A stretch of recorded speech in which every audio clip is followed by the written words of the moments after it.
नमस्कार। या नवीन शैक्षणिक वर्षासाठी मी मुलांना, पालकांना आणि शिक्षकांना मनस्वी शुभेच्छा देते। 15 जूनला शाळा सुरू होत आहेत आणि या नवीन शैक्षणिक वर्ष सुरू होताना मुलांमध्ये, पालकांमध्ये आणि शिक्षकांमध्ये सुद्धा एक वेगळाच उत्साह असतो। मुलांमध्ये ते एक अनामिक हुरहुर पण असते।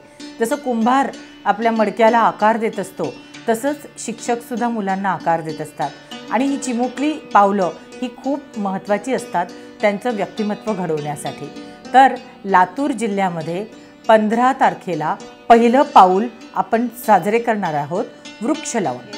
माझं लातूर हरित लातूर या संकल्पनेअंतर्गत मी सर्व शिक्षकांना, पालकांना आणि मुलांना या ठिकाणी आवाहन करते की एक मूल एक झाड ही संकल्पना आपल्या सगळ्यांनाच माहिती आहे। आपण सगळेच वाढदिवस साजरे करतो, पण हे चिमुकलं पाऊल जर छोटे छोटे रोपं घेऊन आलेत आणि हरित या ग्रीनरीने सगळं शाळा जर आपली नटली तर किती सुंदर दृश्य दिसेल। लातूर म्हटलं की दुष्काळ आणि रेल्वे लोकांना आठवते, पण काही वर्षांनी मला वाटतं आपण एक वेगळा वारसा लातूरसाठी सोडून जाऊया आणि ही मुलं जी उद्याची नागरिक आहेत त्यांना जर आपण लहानपणापासूनच ही झाडांची नातं, निसर्गाची नातं ही जर या ठिकाणी त्यांना आपण आत्ताच रुजवलं तर निश्चित लातूर हरित व्हायला वेळ लागणार नाही। चला तर मग 15 जून पहिलं पाऊल वृक्ष लावू।